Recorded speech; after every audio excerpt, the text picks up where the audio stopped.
teacher for 15 years. Now for 12 years I've been an evangelist, and I travel around and speak on creation, evolution, and dinosaurs. And it's an honor to be here in Coeur d'Alene, Idaho. My first time to preach in your city. How many have been to one of my seminars before or have seen one of the tapes before? Oh, quite a few, okay. How many have not? And how many do not understand the question so far? Okay, that's what I thought. Well, great. It's an honor to be here.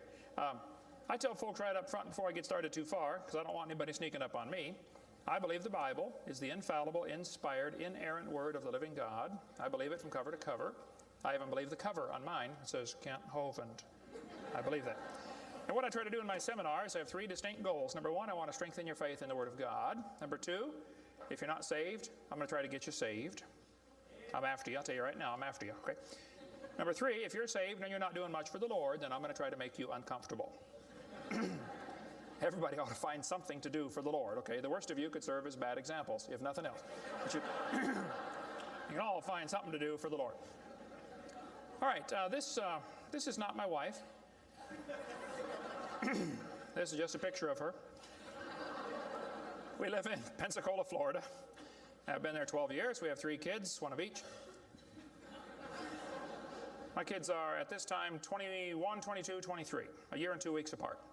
We call that family planning where I come from. Got the 2 boys married off now, and as soon as I find someone to take over payments on my daughter, I'm going to be home free. So that's the plan. One of my hobbies for many years, I have been collecting science books. I like science. And you can ask any of my kids or ask my wife, when I get bored, which isn't too often around our place, I just read science books. I like science. Taught it for 15 years. Even though I'm not teaching it anymore, I still like to study. It's so many neat things to learn. And there's an awful lot of good science in these books. But folks, there are some lies in our science books. I'm not against science. I'm not against schools. I'm not against teachers. My brother's in his 34th year teaching public school. My mom retired from teaching public school. There's an awful lot of good, godly teachers in the system. But there's some poison in these books. We're going to cover some of that tonight. Richard Dawkins, who hates creationists, said, "It is absolutely safe to say that if you meet someone who claims not to believe in evolution, that person is ignorant, stupid, or insane, or wicked." Well, Richard, I'll send you a copy of this tape, because I'm going to show you 100 reasons why evolution is so stupid. We need to define a few terms, okay? According to the dictionary, stupid means lacking normal intelligence, foolish, silly, a stupid idea, dull and boring. I think evolution is stupid. Now, my mama used to get mad at me when I used that word, so it's a little hard for me, but Bill said, "Brother Hovind, I want you to preach on 100 reasons why evolution is stupid." Okay, Bill, well, you asked for it, so here goes, all right? Let's define some other terms now. The word evolution has at least 6 different meanings, and I've done 58 debates now, and if you're going to get into a debate on evolution with anybody, you better first define what you're talking about, because this is a very slippery term, okay? First, we have cosmic evolution. That would be the Big Bang. There is no evidence whatsoever for that. We'll get into that in just a moment. Then we'd have to have chemical evolution. See, the Big Bang supposedly made hydrogen. Well, how did we get 92 elements, plus the synthetic ones?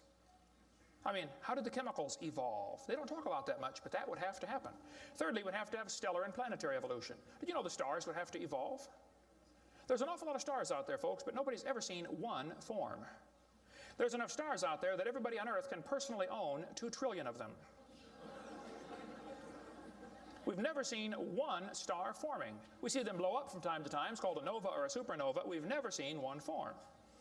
One professor told me one time, he said, "Well, we calculated in the laboratory that if 20 stars explode near each other, it'll produce enough energy to make a brand new star." I said, "Well, that's brilliant. You got to lose 20 to gain 1. You ought to run for Congress. You could help those guys borrow their way out of debt." Man, first place, that's all theoretical. We've never seen it happen, okay?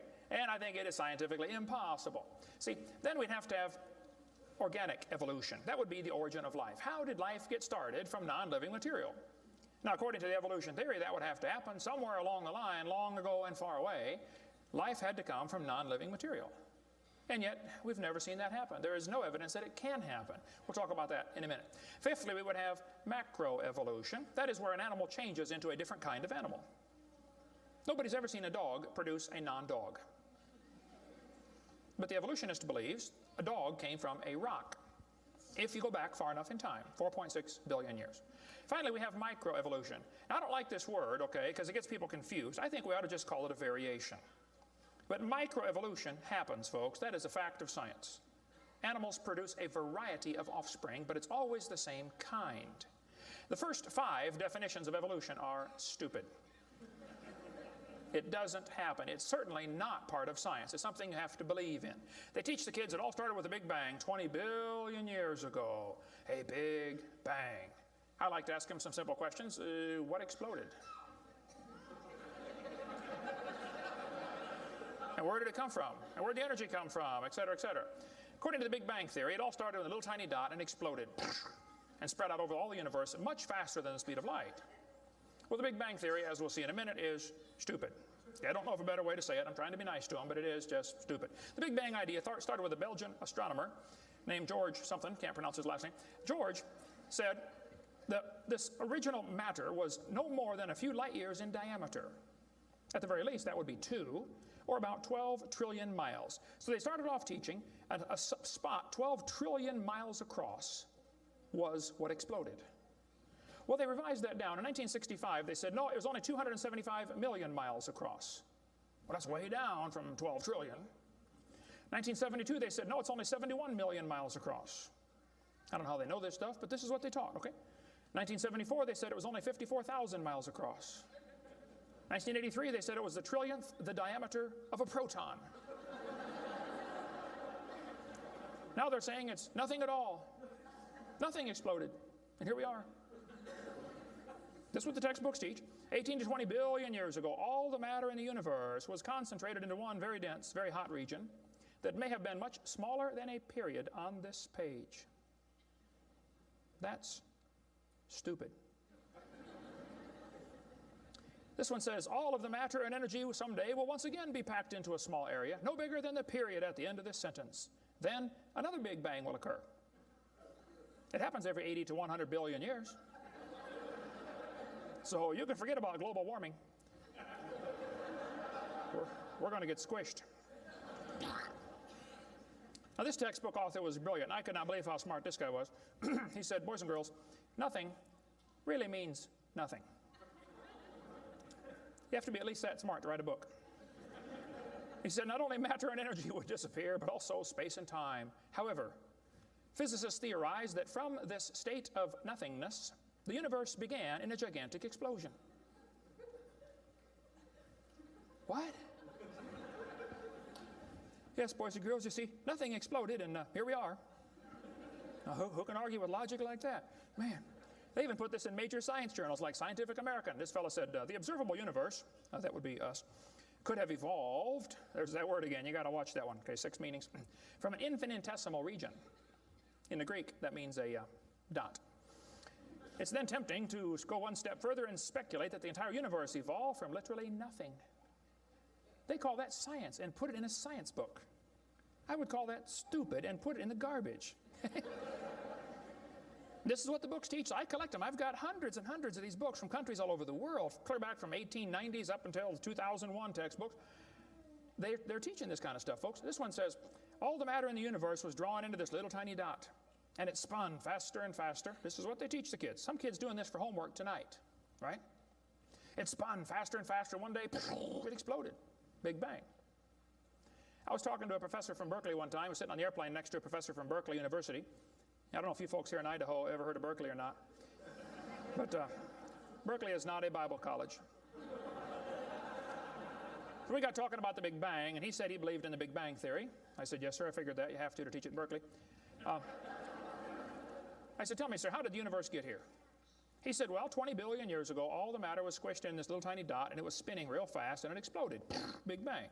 And pieces flew off and became the galaxies and the sun, the moon, the stars, and finally, you know, people. Here we are. I said, sir, could I ask you a couple questions, please? You know, one of my favorite things to do in life is asking questions to people who believe in evolution. I absolutely have a wonderful, that's how this whole ministry started. 12 years ago, I moved to Pensacola, Florida. Some article came out in the newspaper that said dinosaur bones found in Montana from 80 million years ago. I wrote my first letter to the editor in my life about 12 years ago.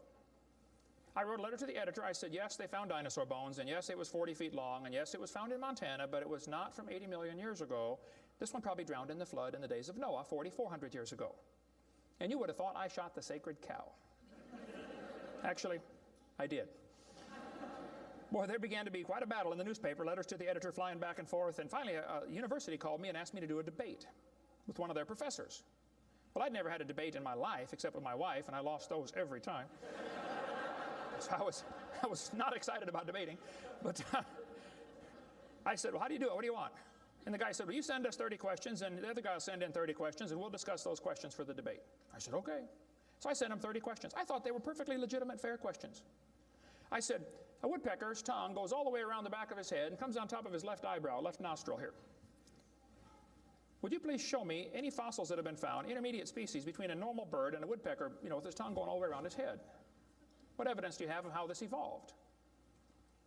That question never came up. I don't know what happened to it. But I said, termites chew on wood and they swallow it, but termites can't digest it. It goes into their stomach, and there's little tiny critters in their intestines that actually digest the cellulose.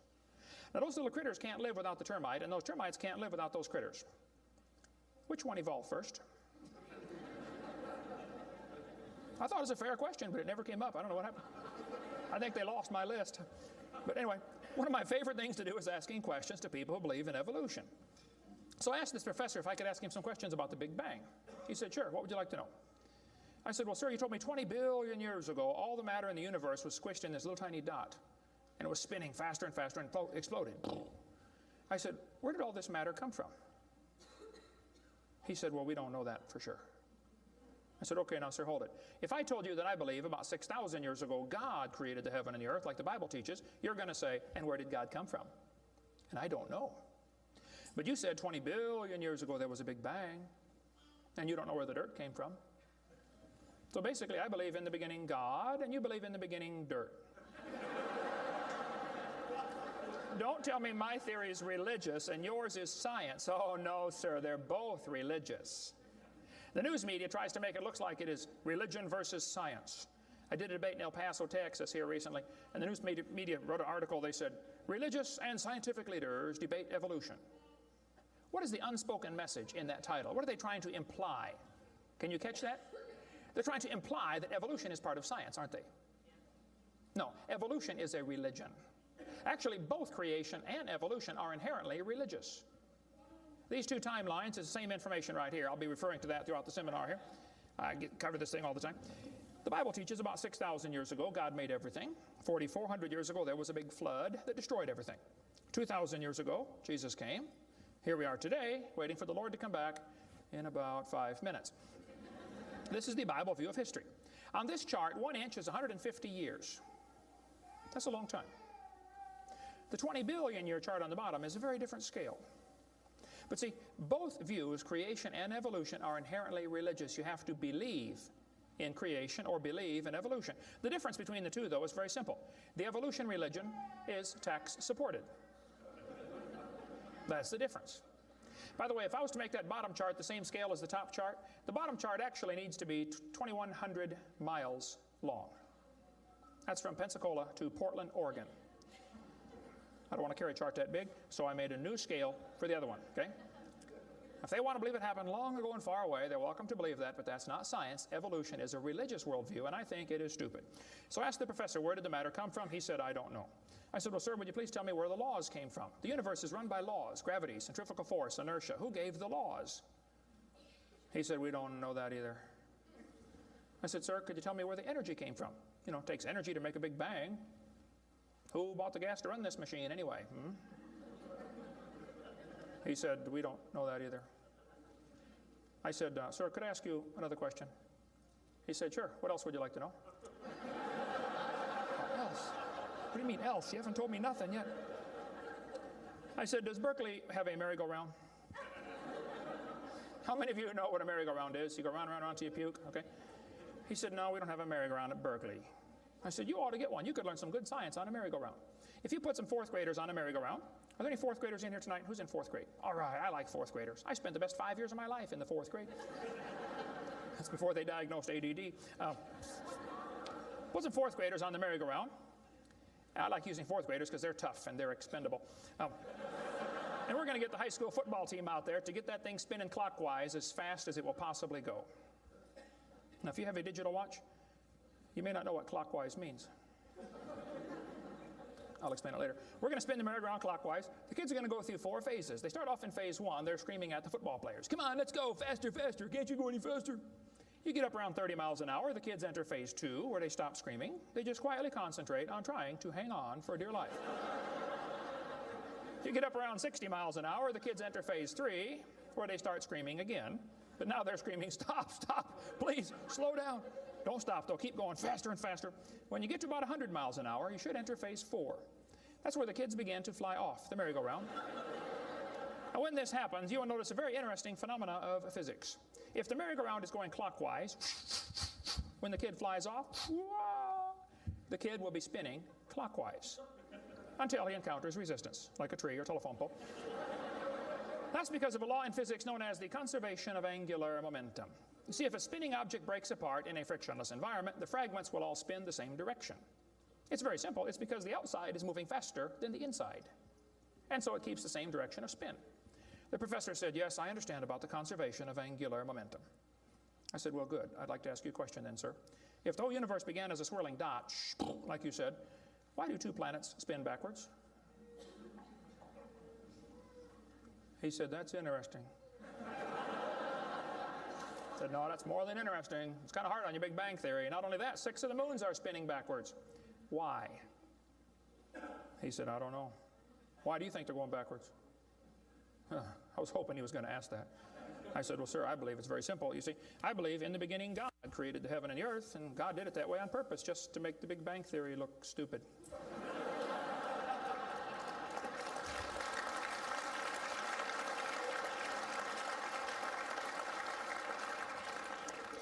I do believe in the Big Bang, folks. I really do. The Bible teaches the Big Bang. 2 Peter 3:10. It says, the heavens shall pass away with a great noise. In the original Greek, that's a Big Bang. So there's going to be a Big Bang. It just didn't happen yet, that's all. So kids, if you go to school and some professor says, do you believe in the Big Bang? You should say, yes, I do, and you better get saved and get ready for it. The Big Bang is coming soon to a city near you. By the way, if the Big Bang Theory were true, the matter would be evenly distributed. But it's not. It's lumpy. They're called galaxies. And in zillions of miles and nothing called voids. And to try to salvage the dumb Big Bang Theory, they've got all these wild theories of why isn't the matter evenly distributed? They'll say, well, maybe there's black holes, or maybe there's antimatter. They got all this stuff. It's all trying to rescue this crazy Big Bang Theory. And it's a dud, folks. It didn't happen. There are zillions of stars out there. I mean, lots and lots of stars. And we haven't even seen them all.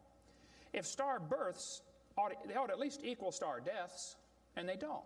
We see a star blow up about every 30 years. It's called a nova or a supernova. Well, then how come there are only 300 dead stars out there that we can see, supernovas? That's only a few thousand years worth, isn't it? There ought to be trillions of them, if evolution were true. This fellow said, I have a little hesitation in saying that a sickly pall now hangs over the Big Bang Theory. Yep. I think it is stupid. Now, if you want to believe it, that's fine. I don't care what anybody believes. That doesn't bother me. But see, the problem is they want to use my tax dollars to teach that to your kids in our schools. And that's where the problem comes in. Okay? If you want to believe in the Big Bang, just enjoy yourself. But keep your religion at home. Okay? Because it is a religion. Then they tell the kids the earth formed from a hot molten mass 4.6 billion years ago. This is part of the theory, and it's in all the textbooks. 4.6 billion years ago, earth cooled down, formed a rocky crust. I think that is stupid, and I'll show you why. Was the earth ever really a hot molten mass 4.6 billion years ago, and it cooled down? This textbook says, as earth formed, the surface was like the moon. There were hot pools of bubbling lava. I don't think so. My Bible says the Spirit of God moved upon the face of the waters. So the earth was not created a hot molten mass. It was created under water, which means it has to be less than 212 degrees Fahrenheit or 100 degrees centigrade, or it wouldn't be water, it'd be steam. So the earth was never a hot molten mass according to Scripture. Then when you look in the granite rocks, you find little tiny halos made of polonium. Now these polonium halos are absolutely amazing. Robert Gentry, a friend of mine from Knoxville, Tennessee area, he has been studying radiopolonium halos for a long time. I met him back in the year 2000 and went down to his laboratory, and I got to see some of the halos through the microscope. These little polonium halos are interesting because they have a half-life of less than a few minutes. If the rock was hot when the polonium, radioactive polonium, decayed and sent out the little particles and made the halo, it would melt away. Like at 4th of July, they shoot fireworks up, makes a circle. Does the circle stay there? No, it all falls down, right? There are probably none up there now from the last 4th of July, are there? You'd have to freeze the whole atmosphere to keep that sphere in place. This polonium would have to be decaying in a rock that is already solid. So the Earth was never a hot molten mass. Get Robert Gentry's book if you want a lot more on that. But all over, the granites all over the world contain these polonium halos. So it is stupid to say the Earth was a hot molten mass. We have scientific evidence it was not. Here they tell the kids, though, the Earth was hot with large pools of bubbling lava, and that is just stupid. It can't possibly be true. Then they tell them life got started about 3 billion years ago. See, according to the theory, 20 billion years ago there was a big bang. 4.6 billion years ago the Earth cooled down, formed a hard rocky crust, and it rained on the rocks for millions of years and turned them into soup. And the soup came alive about 3 billion years ago. This is what the books teach. This fellow says, both the origin of life and the origin of major groups of animals remains unknown. How did life get started anyway? Well, this textbook tells the kids, oceans formed as it rained on the rocks for millions of years. Yes, boys and girls, millions of years of torrential rains created great oceans. And swirling in the waters of the oceans is a bubbling broth of complex chemicals. Progress from a complex chemical soup to a living organism is very slow. Well, I guess it is. It's totally stopped. Doesn't even happen. That's how slow it is. This one says, the first self-replicating systems must have emerged in this organic soup. Was your great-great-great-great-great-great-great-great-great-great-great-grandpa soup? I think that's stupid, okay? Now, if they want to believe it, that's fine. I don't care what they believe, but don't call it science. What happened back in the 1950s, a guy named Miller and Urey wanted to know how the Earth and solar system had come to be. So they tell the kids he took a mixture of Earth's primitive atmosphere. We'll talk about that in a minute. He never proved how life originated, but he did add evidence to the theory that life could have started by itself. Well, is that true? Now, did he really do that? Well, let's just study the facts here. This textbook tells the kids, many important events occurred during the Archean era, the most important of which was the evolution of life. Progress from complex molecules to even the simplest living organism was a very long process. Long ago and far away. Fairy tale kids, coming up. First living cells emerged 4 billion to 3.8 billion years ago. I like that word, emerged. They use it all the time, like that explains how it happened, you know, it just emerged. There is no record of the event, they tell the kids. Look, kid, we know what happened and you're going to be tested on this, but there's no proof. Oh, okay, it's not science. First living self-replicating systems must have emerged in this soup. I don't think so. Here's what students are taught in school. This picture of the different glass tubes and flasks and pipes going around, they tell them this is how they made life in the laboratory. He said he studied the chemical reactions of gases that existed in Earth's primitive atmosphere. Ooh, now this is important, okay? Notice up in the upper right-hand corner, he had methane, ammonia, water vapor, and hydrogen, no oxygen. He circulated these gases through these tubes through a spark, supposed to represent lightning. And sure enough, it produced a red goo at the bottom of the flask and had some amino acids in it. They didn't come close to getting life, though. Miller excluded oxygen in a reducing atmosphere because life could not evolve with oxygen.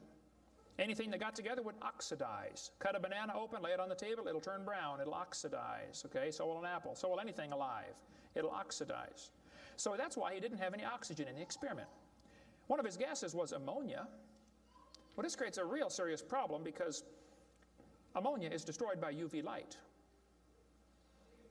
And UV light must be blocked by ozone, which is made from oxygen.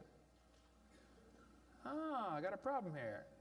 This textbook says several billion years ago, Earth's atmosphere had no free oxygen. Well, that's just simply not true. Ozone is made from oxygen and it blocks UV light, and ammonia, one of the gases needed for the experiment, is destroyed by UV light. So life cannot evolve without oxygen. But also life cannot evolve with oxygen. Well, I got a solution for that one. It didn't evolve. And by the way, the Earth has always had oxygen, even more than it does today, okay? Air bubbles are often found trapped in amber, like the movie Jurassic Park, you know, where they drilled in and got the mosquito blood. These air bubbles, though, have 50% more oxygen than we do right now. We cover more on that on my video series, videotape number 2, about what the pre-flood world was like and why they lived to be 900 on the blue series of tapes out there on the table. But this textbook says the mixture at the bottom of the flask was rich in amino acids. Oh, come on, that is stupid. It was not rich in amino acids. Let's tell the kids what they really found, okay? He filtered out the product. As this gas went through the tubes, he sparked it, produced this goo at the bottom, and he drew the goo off, because if it went through again, it would be destroyed by the spark. Now, in real life, you're not going to get a section of the ocean protected. They say this just happened by chance in the ocean. You can't filter out the product then. Secondly, what he made was 85% tar, 13% carboxylic acid, 2% amino acids. So 98% of his mixture was poisonous to life. I would not call that a success. And there are 20 different amino acids, sort of like 26 letters in the alphabet. There are 20 amino acids. Those amino acids go together to make proteins, like letters go together to make sentences. Mostly he made just 2 of these amino acids. And they bond with the tar and the acid very quickly, more readily than with each other. It was a failure as an experiment. Amino acids are like letters of the alphabet, sort of like building blocks. You have to have a bunch of amino acids to make a protein. Then you have to have a bunch of proteins to make a cell. And you got to have a bunch of cells to make an organism. And one cell is more complex than a space shuttle. And all he got was a couple of the amino acids. That's like me dropping toothpicks, and I happen to make a few letters of the alphabet. That's possible, isn't it? Toothpicks could fall in the shape of a T, or an H, or an I, or an E. That's possible. But if I'm able to drop toothpicks and produce a few letters of the alphabet, should I therefore conclude that nobody wrote Webster's dictionary? The difference between making a letter with toothpicks and making Webster's dictionary is about like making an amino acid and making a living cell. He didn't come close to making life. He made the equivalent of a few letters, and he actually needed to make huge books. And half of his letters were backwards, left-handed. This creates a real problem, since the simplest proteins, the smallest proteins, have 70 to 100 amino acids, all of them left-handed. This really compounds his problem. RNA and DNA are all right-handed molecules, and they are unbelievably complex. And hundreds of these amino acids must combine to make a protein, and this has to be in a precise order. And they unbond in water much faster than they bond, and last time I checked, the oceans are completely full of water. So Brownian motion is going to drive them away from each other, not together. It just isn't going to work. He did not make life in the laboratory. But they tell the kids, he showed how life could have started by itself. Oh, that is just a stupid, okay? That's a lie. He did not show anything of the kind. And every experiment since then has made the problem worse. They're finding more and more things that just couldn't happen. Don't call that science. But they tell the kids, 3 billion years ago, life appeared on Earth. Asked me to speak at this college in Boston one time. This preacher called all the colleges and universities around Boston and said, would you like to have Kent Hovind come speak at your college? Finally, one professor said, yes, he can come speak at our school if our professors can ask him any questions they want, because we want to show our students how dumb these creationists really are. So the preacher called me and said, Brother Hovind, would you like to speak at this college and let them make fun of you for a couple hours? I said, I would be honored. So I showed up. There were 6 professors and all their students. I felt like Daniel in the lion's den. I got my charts out and I said, now folks, I believe the Bible. Nobody cheered. I said, I believe about 6,000 years ago God made everything. The world's not millions of years old. 4.6 billion years ago, there was a big flood. I'm sorry, 4,400 years ago, there was a big flood. Not 4.6. And 2,000 years ago, Jesus came, and I gave them the basic Bible story, okay? Then I told them what they believe. Because most of them don't know what they believe. You have to tell them. You guys believe 20 billion years ago there was a big bang where nothing exploded and produced everything. 4.6 billion years ago the earth cooled down, made a hard rocky crust. It rained on the rocks for millions of years, turned them into soup, and the soup came alive 3 billion years ago. And this early life form found somebody to marry. Boy, now that's a good trick. And something to eat, of course, and slowly evolved into everything we see today. One professor was getting kind of upset about this time. I seem to do that to them. He said, Mr. Hovind, there are hundreds of varieties of dogs in the world. I said, yes, sir, you're right about that. He said, you mean to tell me that you believe all these dogs came from 2 dogs off of Noah's Ark? You expect me to believe that? Ha, ha, ha. I said, sir, would you look at what you're teaching your students? You're teaching your students that all the dogs in the world came from a rock.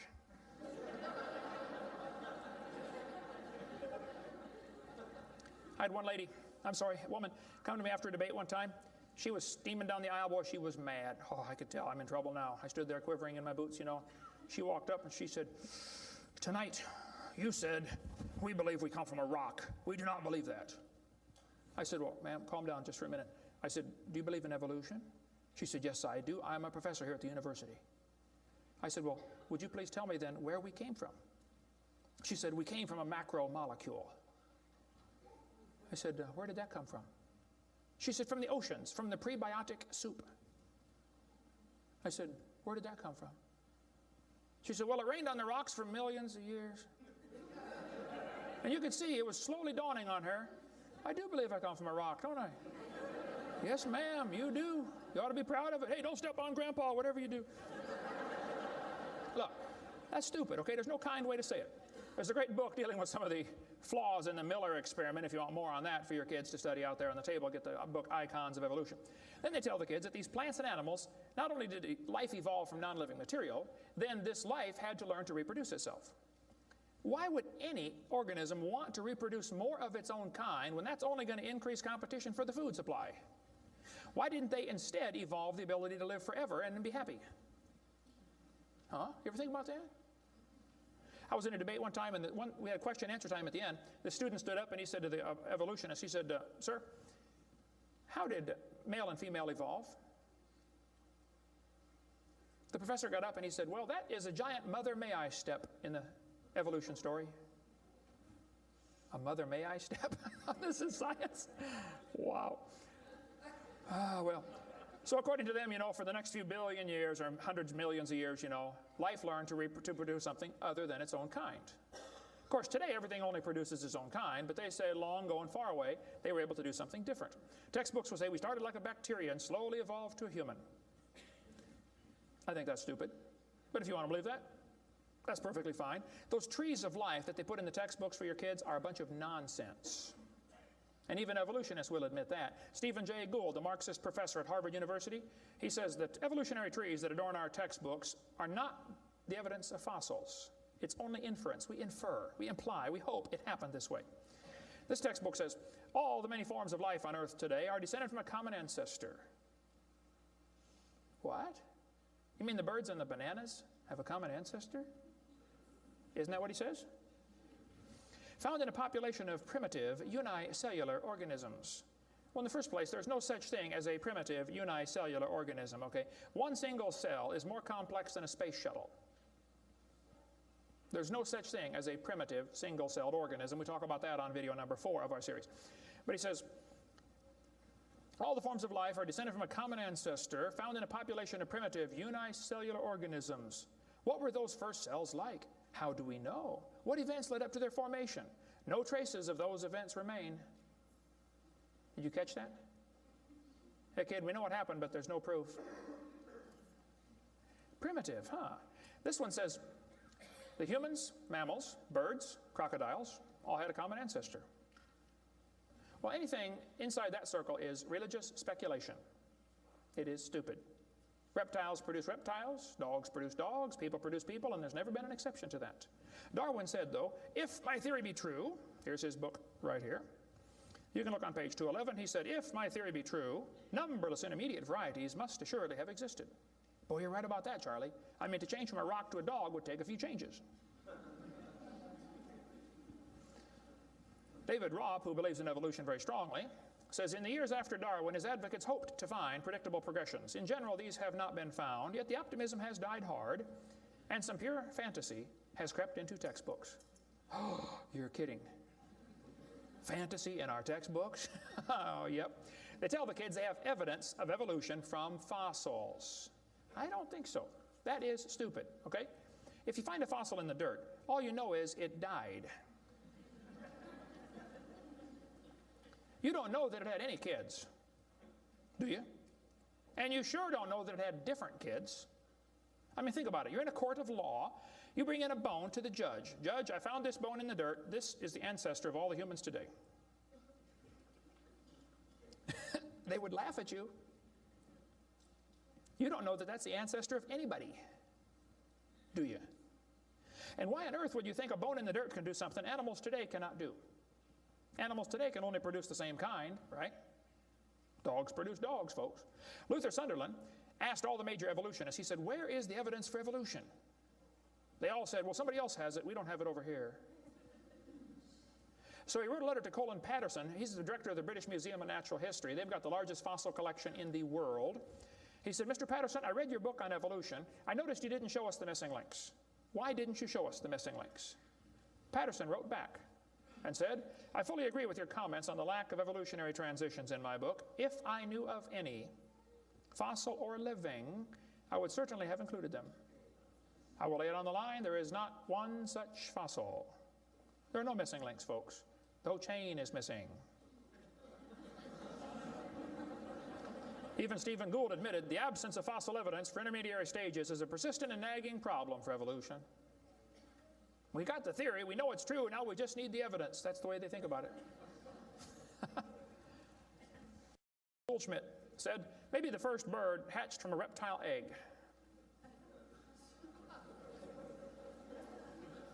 Oh, Richard, I'm sorry. I don't mean to be disrespectful, but that's stupid. See, what's happened, these guys have looked for missing links in the fossil record. They can't find any, and so they say, well, maybe evolution happened so fast it wasn't preserved. Maybe a reptile laid an egg and a bird hatched out. Well, who did that bird marry?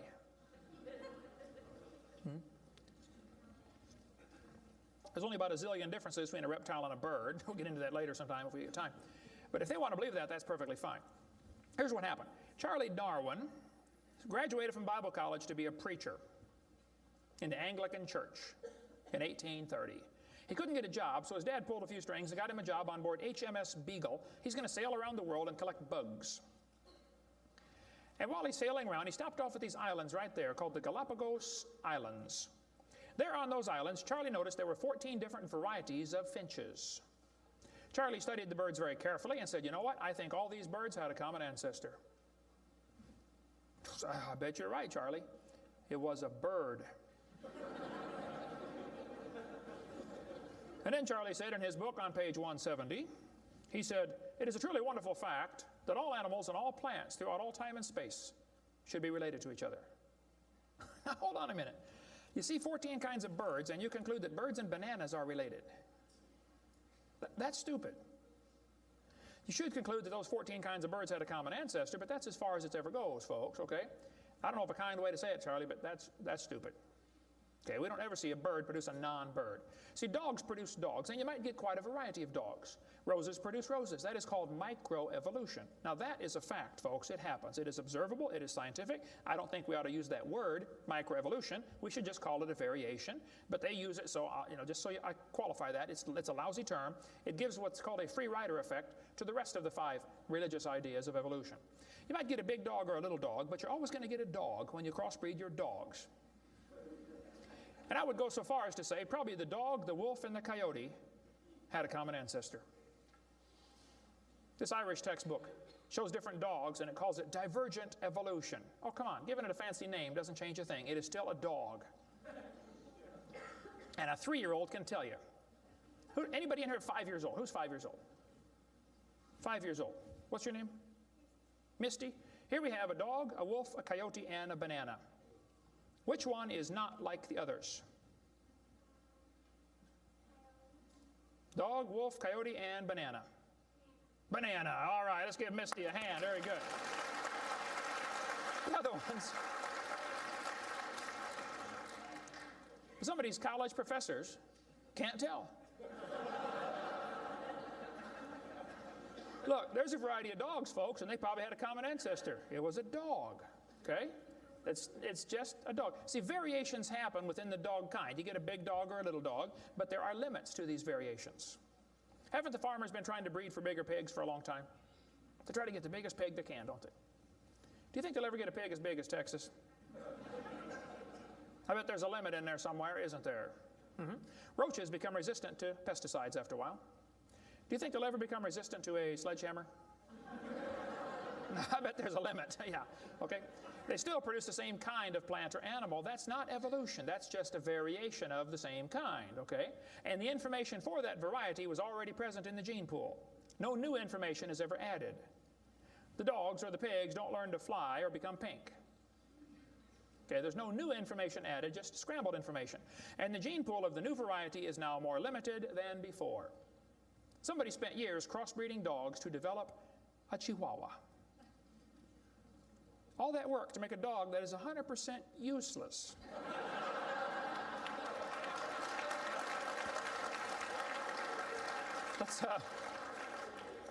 Let's turn all the Chihuahuas in the world loose back into the woods. How long would they last?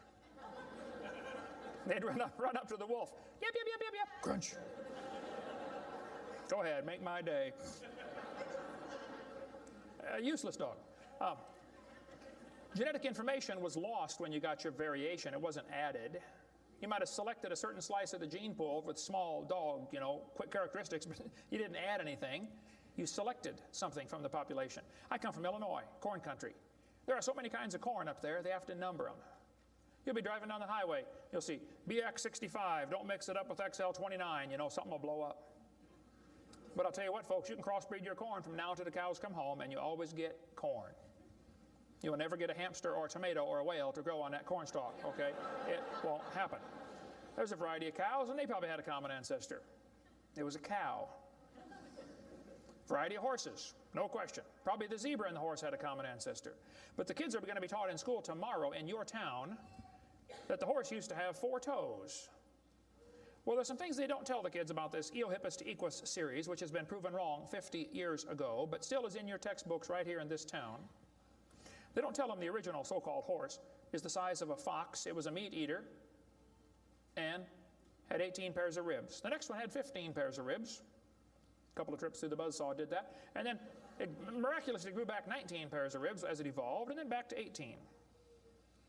They also don't tell them the whole thing's been proven wrong a long time ago. Like this guy says in the biology textbook, other examples like the gradual evolution of the horse have not held up under close examination. That's a polite way of saying it's proven wrong, okay? This G.G. Simpson back in 1950 said the example of the horse family has been unintentionally falsified. They knew 50 years ago this was false. Why did they keep that in your textbooks? This whole thing was made up by Othniel C. Marsh in 1874. He picked animals from all over the world and put them in order the way he thought it might have happened. They were never found in that order. Modern horses are found in the same layers as the so-called ancient Equus or Eohippus horse. They're found in the same layer. So it can't be the ancestor, that's for sure. The ancient horse is nothing but a Hyracotherium, which is still alive today. By the way, the ribs, the toes, the teeth are very different in these animals. In South America, the fossils go exactly backwards. Instead of 3-toed to 1-toed, it goes 1-toed to 3-toed in the fossil order. They won't talk about that much, but you check it out. That's a fact, folks. They're never found in the order presented in the textbooks. 3-toed and 1-toed gray side by side. Plenty of information on the internet about that. Tulsa Zoo finally took out their display because so many folks complain, why do you have this horse evolution display in the zoo? It's been proven wrong 50 years ago. Take it out. And you folks ought to get together with your school board and say, look, on page whatever it is, 952 of our textbook, it says the horse evolved from a 4-toed ancestor. Let's cut this page out. If you had a page in your textbook teaching the kids the earth was flat, would it be okay to demand that that page be removed? You don't have to buy a whole new book. Just cut the page out. It won't cost the school anything.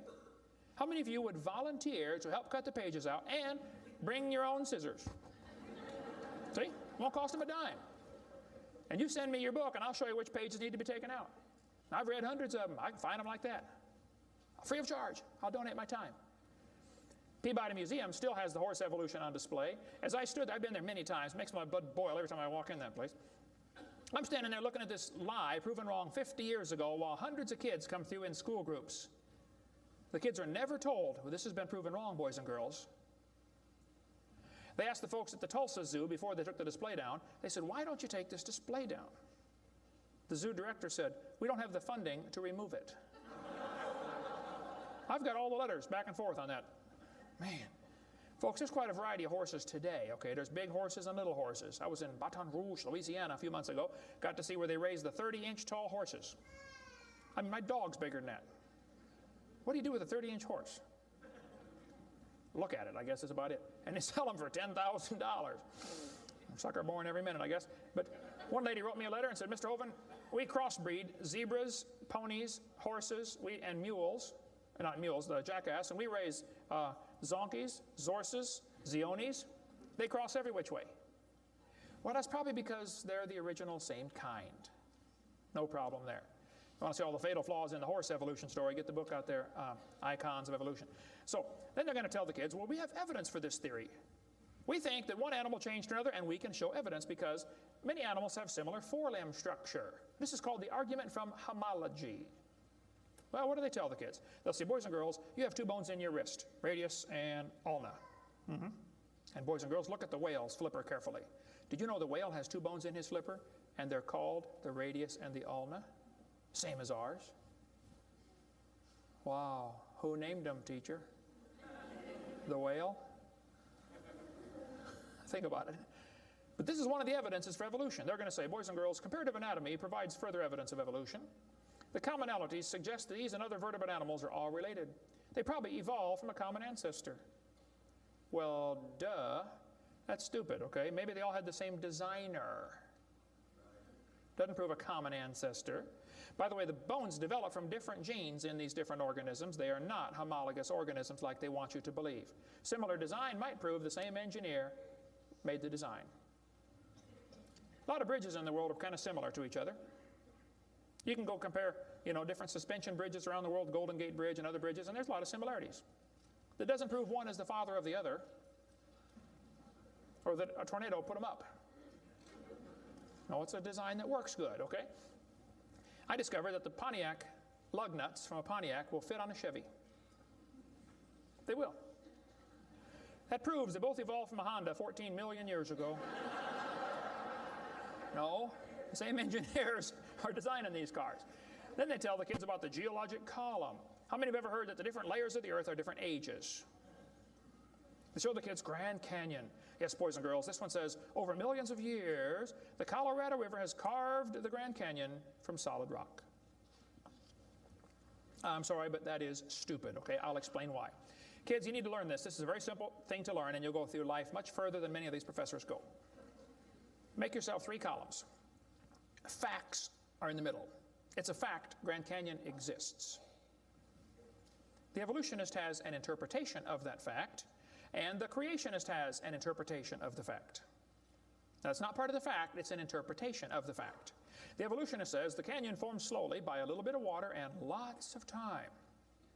The creationist says, oh no, we think it formed quickly by lots of water and a little bit of time. It's a fact the earth has sedimentary layers. That's not a question. How did they get there? Well, the evolutionist says these layers formed slowly over millions of years. The creationist says, no, these layers are all from the flood in the days of Noah. Now, it seems like the professors are always trying to erase the line between their interpretation and the fact and make their interpretation part of the fact column, and it's not. And I think I can demonstrate Grand Canyon was not formed by the Colorado River. I was in a debate recently, and this professor said, Dr. Hovind, you're so stupid. Obviously, it took millions of years to form the Grand Canyon. I said, well, sir, I've seen Grand Canyon many times. I taught earth science for 15 years. I've studied it intensively. Just flew over it last week, as a matter of fact, twice. Got a perfect view of it going out to California and back, flying from wherever I was, Florida. That's where I live. This textbook says, the Colorado River has cut through layer upon layer of rock over millions of years. Well, if you built a dam across Grand Canyon, it would take a lot of dirt or concrete, but if you could, okay, it'd be a huge dam. A giant lake would back up behind that dam, covering several states. That purple area is all drained right through the Grand Canyon drainage basin. This snow line tells a very interesting story. In between these 2 red lines is snow. This is a picture from a satellite showing about 150 or 200 miles of the canyon area. Real wide shot. The river enters the canyon at the far right. The river is 2,800 feet above sea level. As it goes down through the canyon, the ground is rising up. It's called the Kaibab uplift, okay? The uplift is 7,000 or 8,000 feet above sea level. Interesting. The river flows downhill.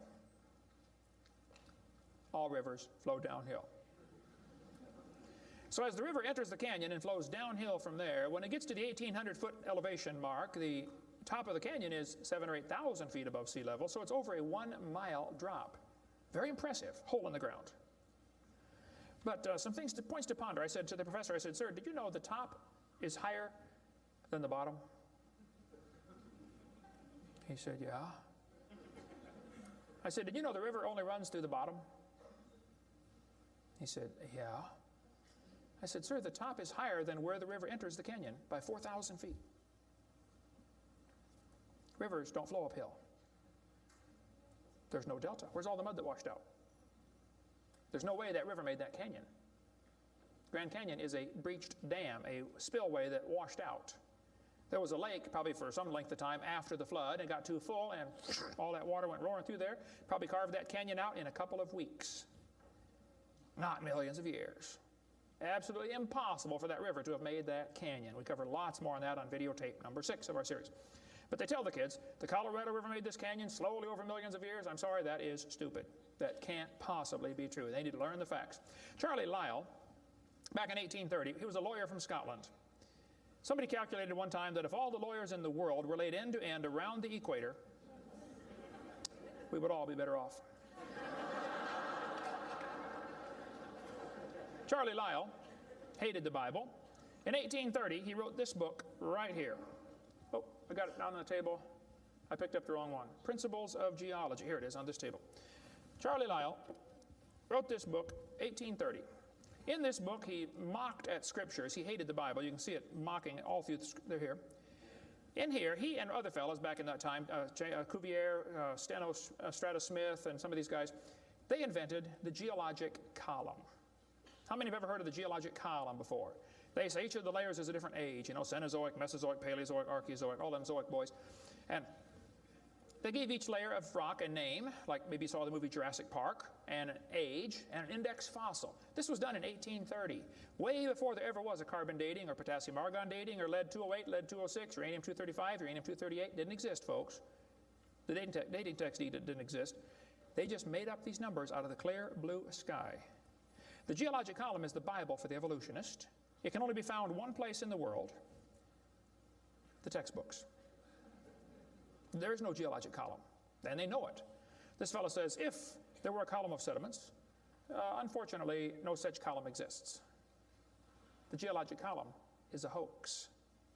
Does not exist. It is stupid. Those layers cannot be different ages. If the geologic column were all in one place, it would be 100 miles thick. Didn't happen. By the way, if the geologic column were true, if you look at the side of Grand Canyon and see all these thousands of layers, why are there no erosion marks between the layers? Don't you think if one layer sat there for 10 million years waiting for the next one, it would rain once or twice? No erosion marks between the layers. Interesting. Something to consider anyway. Those layers are all deposited very rapidly, and I think we can demonstrate that scientifically. If you take a jar of dirt, put some water in it, and shake it up, and set it down, it'll settle into layers for you automatically. It just takes a few minutes. It's called hydrologic sorting. The gravels go to the bottom, and then the sands and the silts and the clays. It'll sort just like that, folks. Go home and do it with a jar. You'll see what I'm talking about. Years ago, I was preaching in Union Center, South Dakota. Union Center is right there. It's not even on the map. There are 40 people in the whole town. 38 of them came to church. I don't know where the other 2 were. But they showed up later, I guess. But the preacher said, hey, Brother Hovind, let's go down to Rapid City, South Dakota. They've got a museum down there with a bunch of dinosaur bones. I said, all right, I like dinosaurs, let's go. So we all drove down to the museum. The guide met us at the door. He said, would you like me to give you a tour? We said, that would be great, sir. The first place we stopped on the tour was the geologic time scale, the big chart. They got it behind glass so the kids can't touch it. You know, this is holy, sacred. And the guide said, now, boys and girls, this layer of rock right here is about 70 million years old. My daughter was 12 at the time. She raised her hand. She said, mister, how do you know that layer is 70 million years old? He said, well, honey, we tell the age of the layers by what kind of fossils we find in them. They're called index fossils. Oh, she said, thank you, sir. We walked around the other side of the dinosaur, and we're standing over here, and the guide said, now, folks, these bones you're looking at are about 100 million years old. My daughter raised her hand again. She said, mister, how do you know those bones are 100 million years old? He said, honey, that's a good question. We tell the age of the bones by which layer they come from. She said, excuse me, sir, but when we were standing over there, You told me you knew the age of the layers by the bones, and now you're telling me you know the age of the bones by the layers. She said, isn't that circular reasoning? I thought, wow, a chip off the old block. That guide had the strangest look on his face. It was almost as if he were thinking.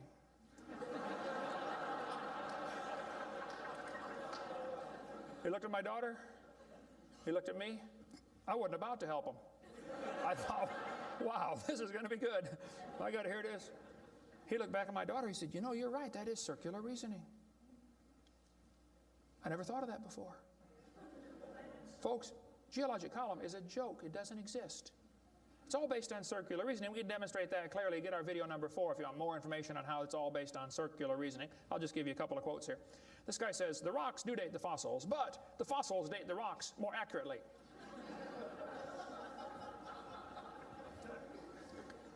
Stratigraphy cannot avoid this kind of reasoning if it insists on using only temporal concepts because circularity is inherent. You have to use circular reasoning to get it right. Well, that's stupid. And you don't need to be too bright to figure out that's stupid, okay? This geologic column contains limestone scattered all throughout the geologic column. I like to ask him the question, I say, fellows, you have limestone scattered all through this column. How do you know the age? It's all limestone. I mean, if I handed you a piece of limestone, how would you know if it's 100 million year old Jurassic limestone or 600 million year old Cambrian limestone? I mean, how would you tell the difference? There's only one way they can tell, by the index fossils. That's how it's done, folks. That is stupid. Because those fossils don't count for anything, as we'll see in a minute. They tell the kids each of these layers is a different age. 100 million, 200 million, 300 million, real impressive, huge numbers.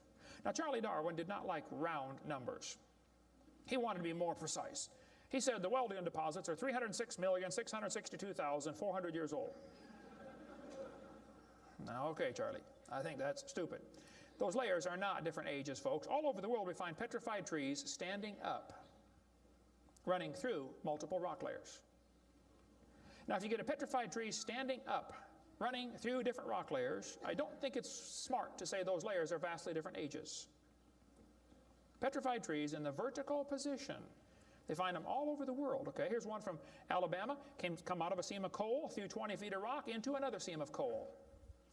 They found about 3 dozen of them, I think, in that one little coal mine, one little area, while they're digging the coal out. Petrified trees standing up. Cookeville, Tennessee, they found a bunch of them. This one's 30 feet tall, standing up. Joggins, Nova Scotia is famous for their petrified trees standing up in the vertical position. All over the area there, folks. Those trees did not get slowly covered by the sediments over millions of years. They would rot and fall down. Sometimes the petrified trees are upside down, running through many rock layers.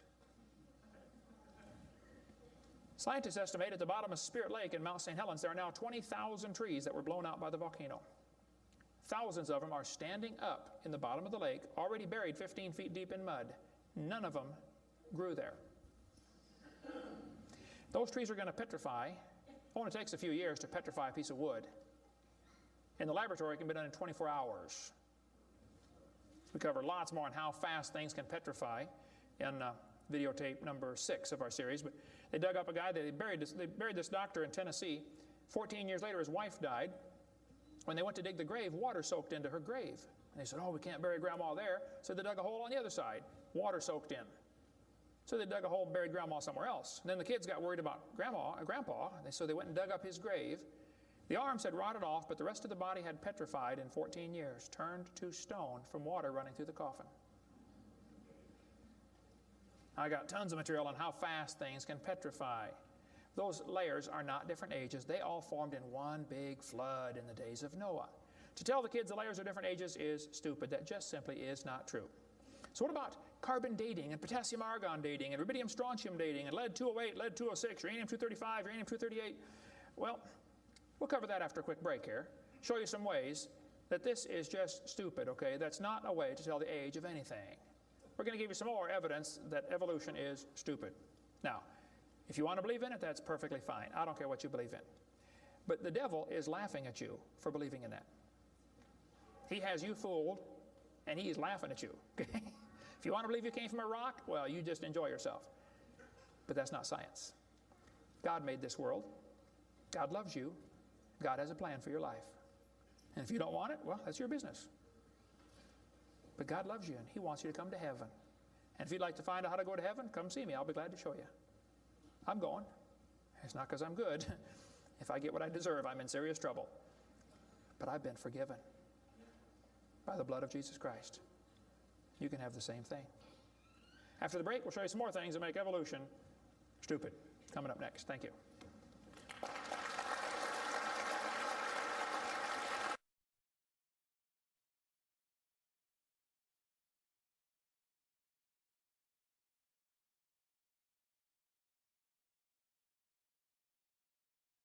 In the early 1950s, actually the late 1940s, they invented carbon dating. We're going to explain a little bit about radiometric dating and how it's supposed to work, and then show you that it does not work, okay?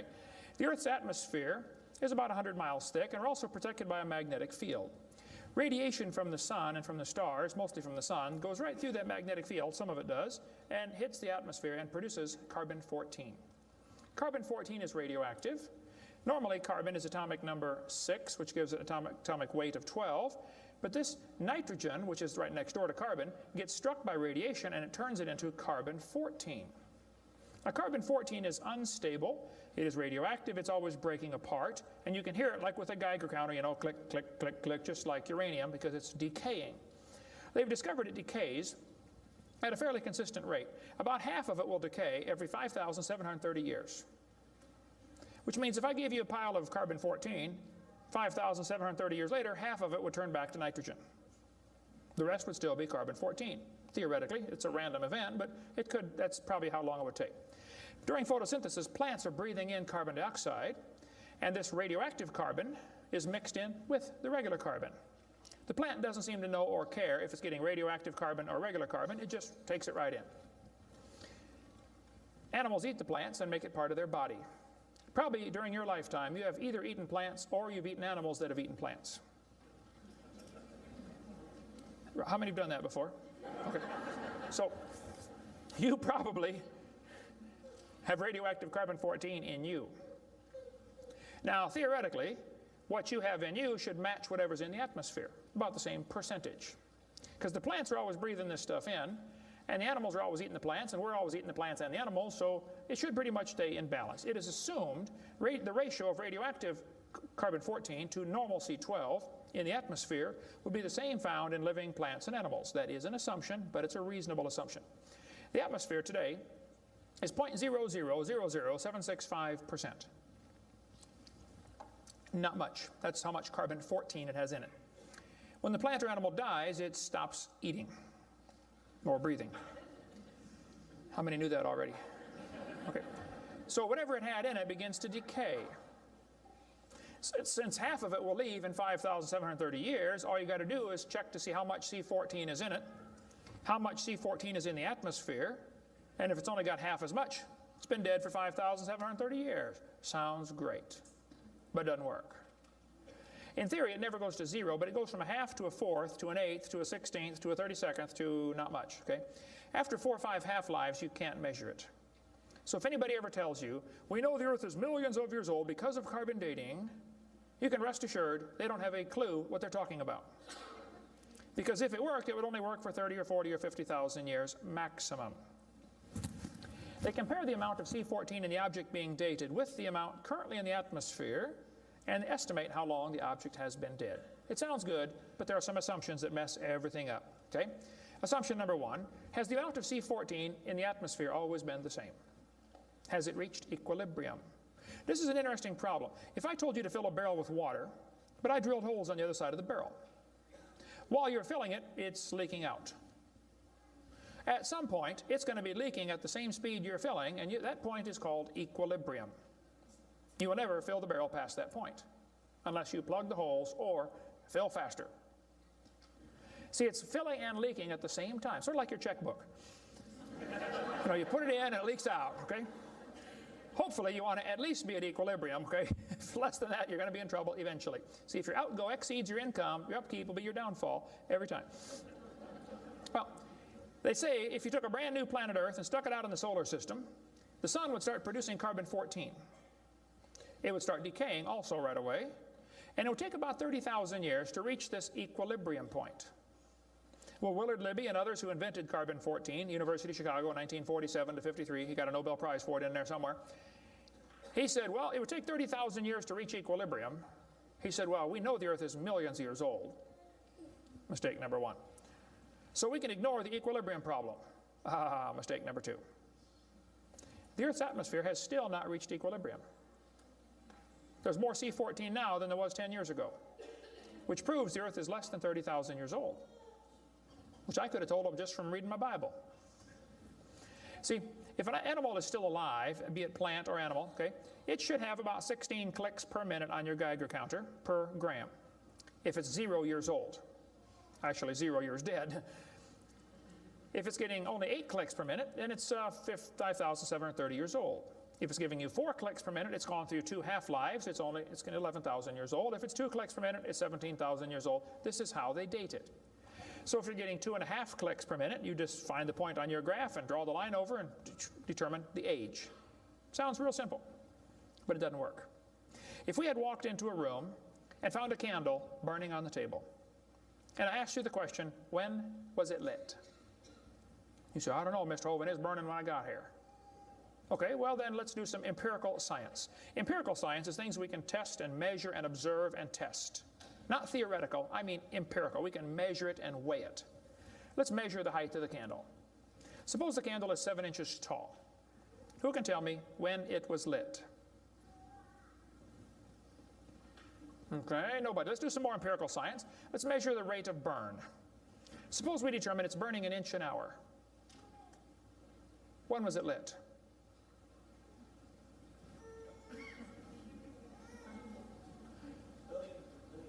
Billions of years ago. You're going to have a hard time telling me unless you're willing to make some assumptions. How tall was it when it started? Oh, we don't have any idea. Has it always burned at the same rate? Oh, we don't know that either, do we? You find a fossil in the dirt, you can measure how much C14 is in it. Very accurately, by the way. And you can measure how fast it's decaying. That's just like measuring the height of your candle and how fast it's burning. Now, when did that animal die? You don't have a clue. Unless you're willing to assume that the C14 when it was alive is the same as we have today, and assume the rate of decay has always been the same down through history. You can't prove either of those.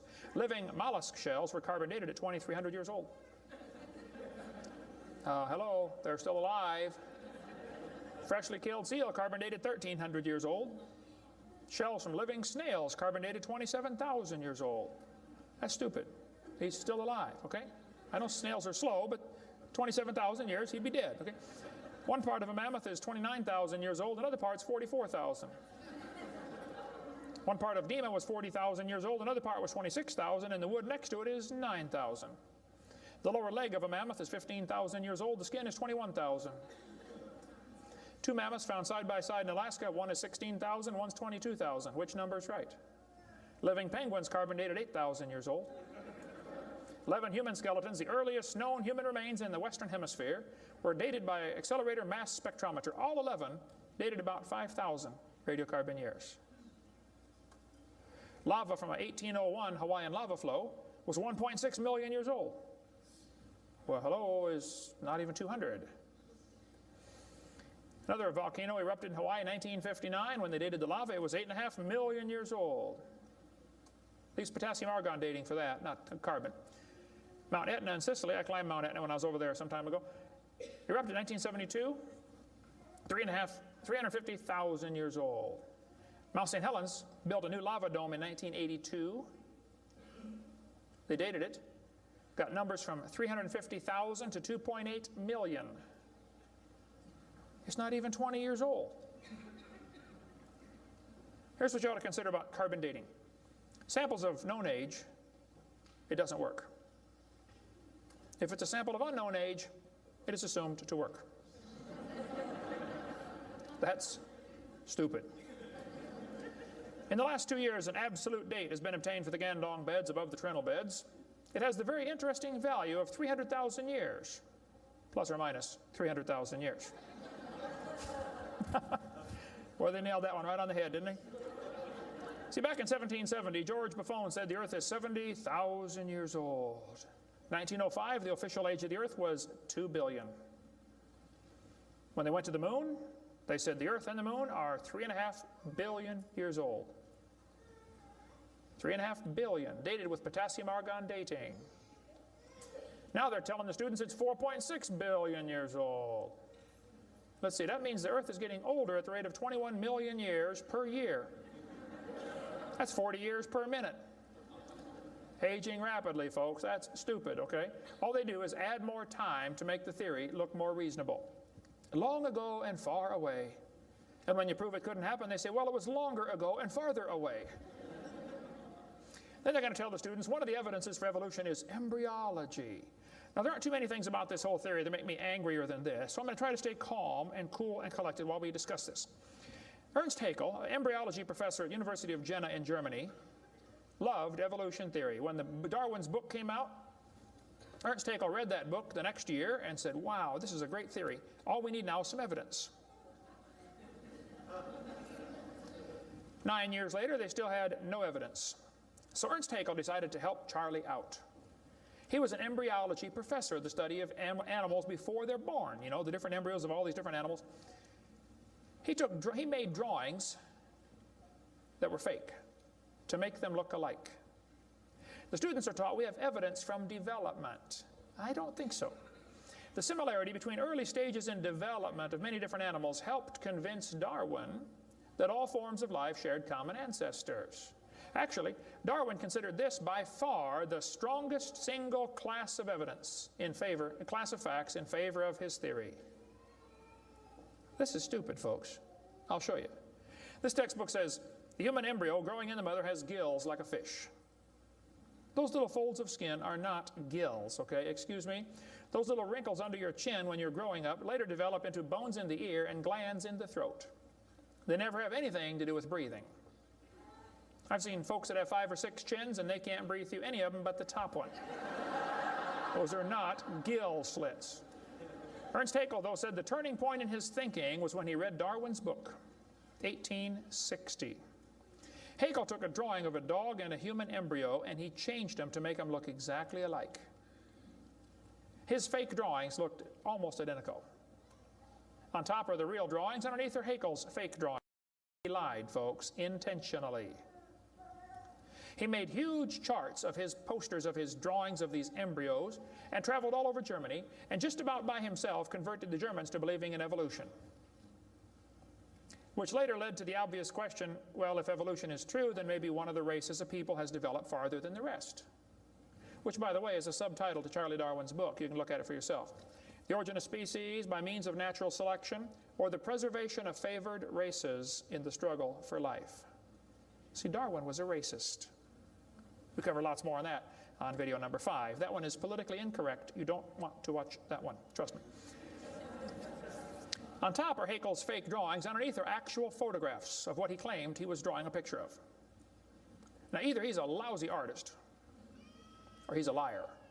Well, it turns out he's a liar. He was convicted of fraud by his own university. Proven to be a fraud. But guess what? Haeckel's fake drawings are still used in textbooks in your state right now.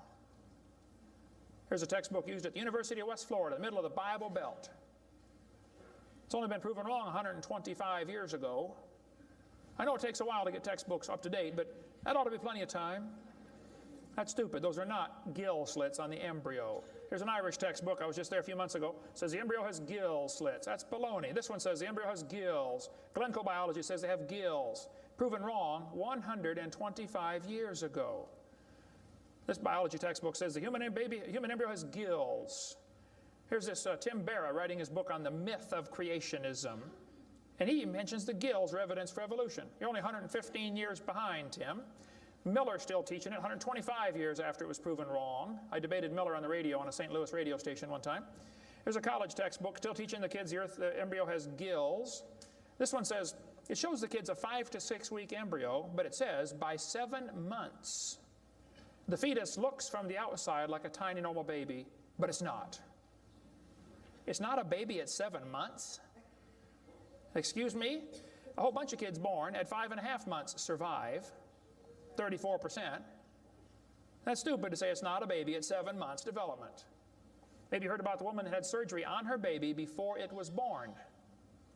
They cut the mother open, cut the uterus open. The 5-month-old baby, 5 months in development, reached out and grabbed the doctor's finger.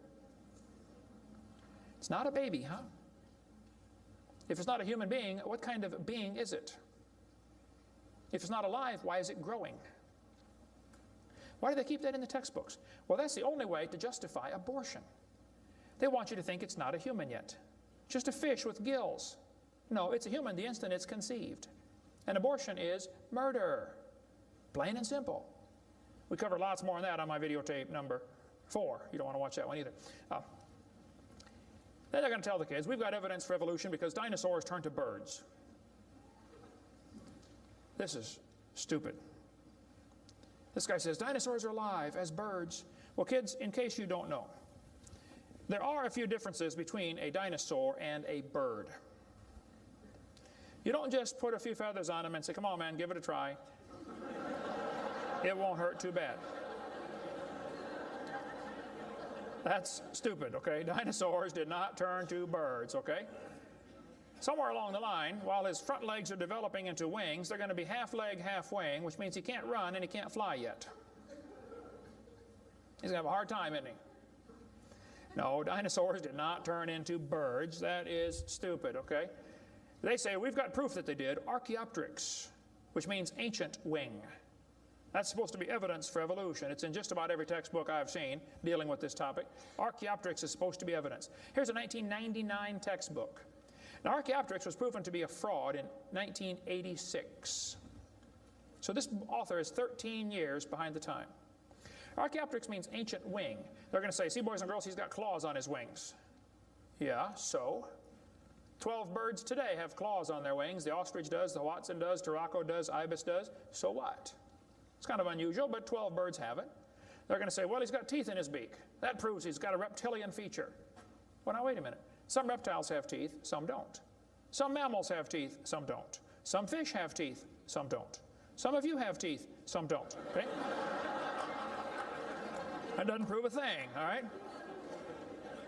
Alan Fiducia is considered one of the world's experts on birds. He believes in evolution. University of Chapel Hill, North Carolina, Chapel Hill. He said, paleontologists have tried to turn Archaeopteryx into an earthbound feathered dinosaur, but it's not. It's a bird, a perching bird, and no amount of paleo-babble is going to change that. It's a bird. By the way, even by their twisted thinking, birds are found in layers lower than Archaeopteryx. If you find fully formed birds in rock that you think is 130 million years old, then Archaeopteryx at 65 million years old cannot be a missing link, can it? Because birds were already here. Even with their dumb geologic column, it doesn't work. We cover lots more on that on video 4.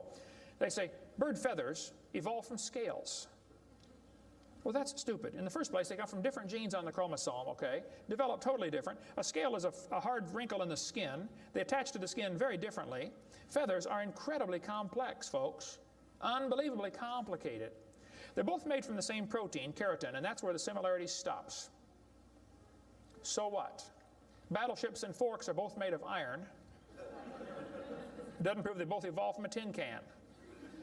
Proves the engineer's using the same material for different functions. And God used keratin for fingernails and hair and scales and feathers. So, same designer, that's what it proves. A lot more on the bird evolution in the book Icons if you want to get that. Then they tell the kids about the peppered moth. Yes, boys and girls, somebody in England went around and counted the moths on the trees. Must have been a government project. They discovered it's 95% light moths and 5% black. Well, so the story goes, they burned coal in the factories, the trees turned black, and the moths changed to black moths. Because when they counted them again, they said they found 95% black and 5% light. Actually, the whole story is a lie. It never happened. After 40 years of watching, they found 2 moths on the trees. 2 total out of 40 years. So they glued dead moths to the tree to take a picture for your kid's textbook.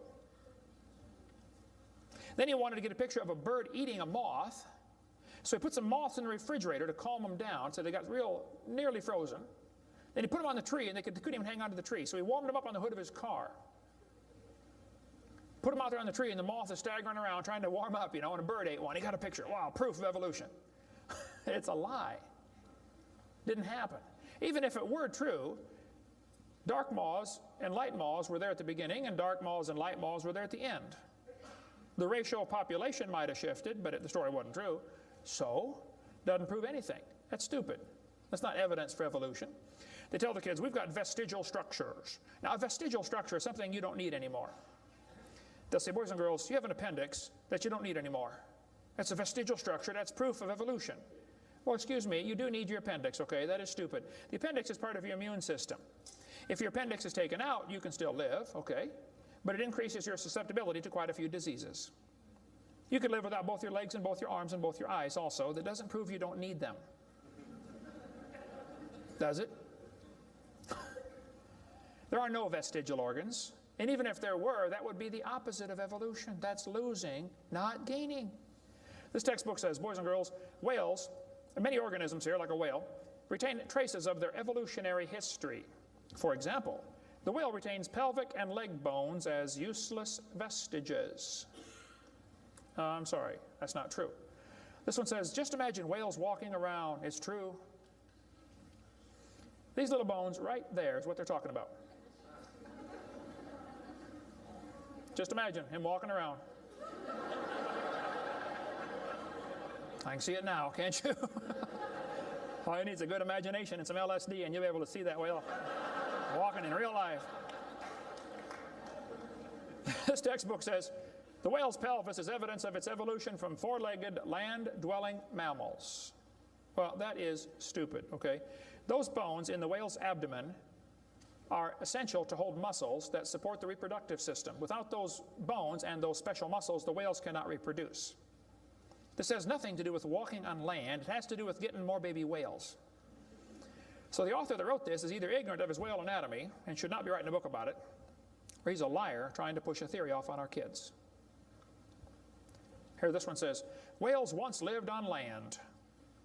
Whales were not always sea dwellers. Modern whales show skeletal evidence of previous existence on dry land.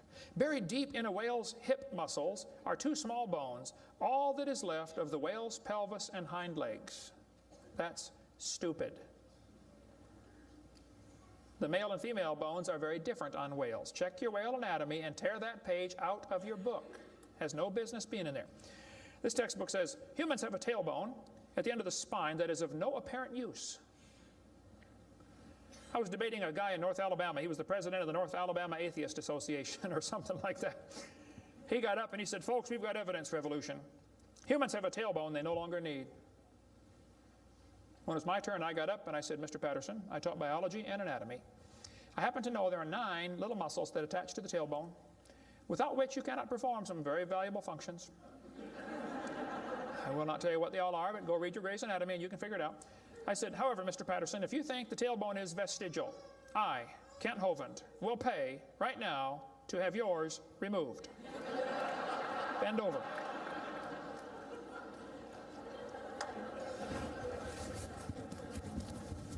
That is stupid, folks. The tailbone is not vestigial. This one says, the coccyx, that's the tailbone, the small bone at the end of the human vertebral column, has no present function and is thought to be the remainder of bones that once occupied the long tail of a tree-living ancestor. I was taught when I went to school, man used to have a tail, but he lost it because he didn't need it. I thought, didn't need it? Have you ever thought how handy a tail would be? Have you ever come to the door with 2 sacks of groceries? Wouldn't that be nice, man, be able to grab that door and walk right around and get in it? Lost it because we didn't need it. Man, you could drive the car and tune the radio knob and hold a Coke at the same time. We're going to tell the kids that lobe-finned fish show evolution. Yes, boys and girls, during the Devonian period, 410 million years ago, there were fish with lobe fins. What that means is a short arm and then the fin grows. Well, that's stupid, okay? The lobe-finned fish are still alive. They're called the coelacanth. And when they found the first coelacanth in 1938, first people didn't believe it. They said it can't be true because they died millions of years ago. When they finally proved, yes, they're still here, all they said was, wow, they survived for millions of years. Never dawned on them to maybe question the whole theory. Never dawned on them. When Dr. Roy Mackal went to Africa and did expeditions on dinosaurs still alive in the African swamp. University of Chicago microbiology professor Dr. Roy Mackal wrote this book. He went over there twice, interviewed folks who've seen living dinosaurs, people who've never seen a white man. When he showed them the Apatosaurus, they said, yeah, that's Mokele Mbembe. He lives out in the river. He's not friendly. Don't get close.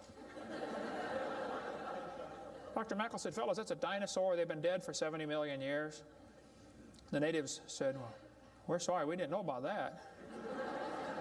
All we know is we see them out there once in a while. So Mackal gets back, writes this book, and says, folks, there are still some dinosaurs alive in Africa. Then he says, it's amazing they survived for 70 million years. Never will cross his brain that maybe your basic theory is wrong. That thought will never enter his mind, I don't think. It ought to. Lobe-finned fish are still alive, folks.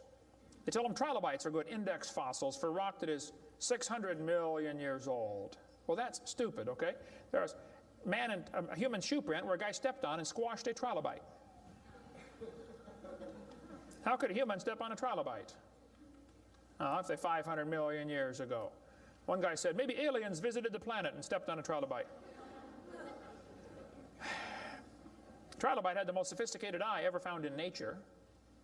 It's one of the first animals to evolve, and it's already got the most complex eyeball. I don't think so. The whole thing about index fossils is stupid, okay? There aren't any index fossils. The graptolites are the index fossil for 410 million year old rock, and yet they're still alive right now in the South Pacific. They tell the kids the dinosaurs are index fossils for 70 million year old rock. Folks, dinosaur blood was found inside the bone. Don't you think it's going to decay in less than 70 million years? There's enormous evidence that man and dinosaurs have always lived together. We covered that for 2.5 hours on video number 3 of our blue series of tapes.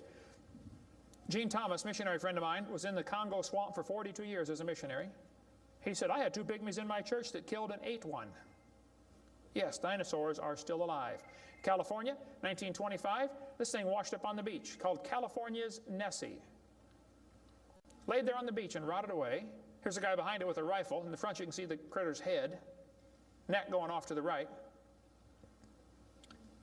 The neck was 20 feet long. One atheist wrote me a letter and said, Hovind, you're so stupid. Don't you know that was a whale? Show me any neck on a whale, would you please? No, I think dinosaurs have always lived with man. They were called dragons for most of history. People killed most of them. There could be a few still around. It wouldn't affect me at all, okay? I don't think there's a lot of them, but there could be a few still out there. They changed the name in 1841 to dinosaur. That's all that happened. And man exterminated most of them. They're mentioned in the Bible. We cover all that video number 3. They're going to tell the kids, we've got evidence for evolution. It works by natural selection. Well, yeah, natural selection works, but see, evolution is based on 2 faulty assumptions. Number 1, they say mutations make something new. That's never been observed. And natural selection makes it survive. That's never been observed. That sounds good theoretically, but it's never been observed. Mutations happen, there's no question, okay? Thousands and thousands of mutations happen. But even guys like Pierre Gross will say, no matter how numerous they may be, mutations do not produce any kind of evolution. They're only scrambling existing information. They're not adding anything new. Here's a 5-legged bull. That's a mutant. There's no new information added. Doesn't the bull already have the gene code to make a leg? You just built one in the wrong place, that's all. This is not new information. This is scrambled information. That's not new. Here's a short-legged sheep. He's the first one the wolf is going to catch. Go, boys, go. Here comes the wolf. Herman didn't make it.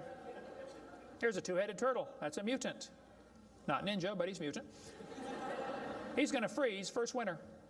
Nobody makes a double-neck turtleneck sweater. I've never seen one. I've been looking. See, a mutation is scrambling information that already exists. It's like you can take the letters from the word Christmas and get all sorts of different words, scrambling them up. But you never get Xerox, zebra, or queen. The letters aren't available. And a mutation does not give you new information. It scrambles existing information. This textbook shows the kids a 4-wing fly. Look what it says now, kids. You got to be careful or you'll be tricked on this one.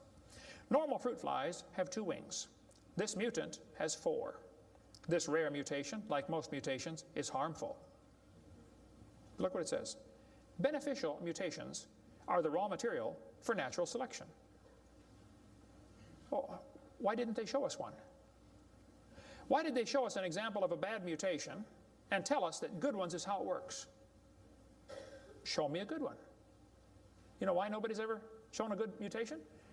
Because nobody's ever seen a good mutation. One professor I was debating said, I know a good mutation. He said, people in Africa that get sickle cell anemia cannot get malaria. Wow, that's like saying if you cut off your legs, you can't get athlete's foot.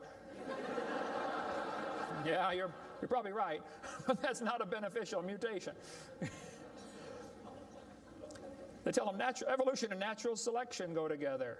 He says, this textbook says natural selection causes evolution. That's stupid, okay? Natural selection doesn't cause any evolution. Natural selection is a conservative process that keeps the species strong. That's all it does. That's all it can do. It has no creative properties. Natural selection, nature can only select what there is to select from. If I said, I'm going to go around the world, I'm going to try to raise a race of people that are over 12 feet tall. So everybody under 12 feet tall, we're going to kill them. Year after year, we kill everybody under 12 feet tall. Well, there's nobody to select from, is there? Natural selection can only select what there is to select from. It's a conservative process. If you worked in a factory that produced cars and your job was to check for defects, you know, kick the tires, slam the doors, etc., drive it around, and you caught every single mistake and you rejected it, how long would it take that process to change the car to an airplane? You say it'll never change it. That's my point. Natural selection is like a quality control. It makes sure the bad ones don't survive, but it's not going to change it to something else. Survival of the fittest does not explain arrival of the fittest. And by the way, survival of the fittest is what is called a tautology. Kids, there's a big word. You can learn this. You can use this one on your brother. A tautology is a sentence that means nothing. You can say, oh, you're speaking in tautologies. I'll show you how it works. You say, Professor, why did it survive? I say, oh, because it's the fittest. You know, survival of the fittest. Oh, how do you know it's the fittest? Because it survived. I see. Is that the way it works? That's exactly the way it works. That's stupid, folks, okay? Actually, it's not survival of the fittest. If a whale goes through a school of fish and eats 80% of them, it's survival of the luckiest. I mean, if a snake crawls into a bird's nest and eats 3 out of 4 eggs, does the snake select the weakest of the birds to eat? There's still an egg, man. He's going to eat them all. Okay? Then they do the thing with the fruit flies for the kids. They'll say, boys and girls, we raised flies in the laboratory, and we nuked them and microwaved them and x-rayed them, and we got these flies to have mutated babies. We got flies with curled wings. They fly around, bzz, bzz, bzz, bzz, couldn't go anywhere. They got flies with no wings. What do you call that? A crawl. You can't fly. They raised all these mutated flies in the laboratory and said, you know what, folks? Every fly we got was worse off than Grandpa Fly. Yeah, so? So they tell the kids, you see, this proves that flies have evolved as far as they can go. No, this proves you're messing up with perfectly good flies, okay? God made them right and you're messing them up. Now leave them alone, all right? This guy says, we've got proof for evolution because flies in the north have wings 4% larger than flies in the south. That's proof we all came from a rock. That's stupid, I'm sorry. Then they tell the kids, boys and girls, today you're going to learn to think critically. Watch this sentence here carefully. Some kids doing this for homework tonight. Boys and girls, do you think humans are still evolving? Now what kind of question is that? That's one of those questions like, have you stopped beating your wife yet? Well, if I say yes, I'm admitting I did. If I say no, I'm still doing it. Wow. All right. Go back and look at the original question. Do you think humans are still evolving? Doesn't that question assume that evolution has happened? What if a kid doesn't believe in evolution? How is he supposed to do his homework tonight? That question does not teach him how to think critically. That teaches him what to think, not how to think. That's a Soviet-style indoctrination type question, and the textbooks are full of them. They're not learning how to think. And when the kid gets done with this course, he's going to think he knows how to think. But he doesn't. He knows how to be told what to think. Brainwashing at taxpayer expense. Quite a few lies in the textbooks covered in this one. We got a lot more in video number 4. Adolf Hitler said, "You let me control the textbooks, I'll control the state." What is in these books anyway? There's a lot of good science in there, but there's some poison. Professor Wilson at Harvard University said, "As were many persons from Alabama, I was a born-again Christian. When I was 15, I entered the Southern Baptist Church with great fervor and interest in the fundamentalist religion. I left at 17 when I got to the University of Alabama and heard about evolution theory. 1 year of college destroyed his faith." Philip Wentworth said, "When I went to Harvard in the fall of 24, I was not only a Christian, I was a candidate for the ministry. Then for 4 years I underwent a process of mental readjustment which shook my little world to its foundations. Through it all, one thing was clear to me. If I could reconcile religion with intelligence, I knew that I could go on into my chosen career fortified by the experience. If I could not, every consideration of honor would compel me to make other plans. In the end, I gave up the ministry." Scott wrote me a letter and said, "Dr. Hovind, until I went to college, my faith in God was sound. My college history class helped destroy that faith. I started to doubt the Bible and God's Word. I even started to doubt Jesus was truly God's Son and that He died and rose for my sins. My best friend showed me your tapes, and I was in awe of what I saw. Everything I thought I knew about life was changed." Praise God. People will sit home and watch a video that you will never get to come to church, especially men, if they're sitting at home holding the remote. There's this feeling of power surges through their body. How many know what I'm talking about? Now come on, be honest, okay? Right? That's why we purposely leave my videotapes uncopyrighted. Copy them and give them to your friends, man. Get them saved, all right? 75% of the kids from Christian homes that go to public schools are going to lose their faith after 1 year of college. 75%.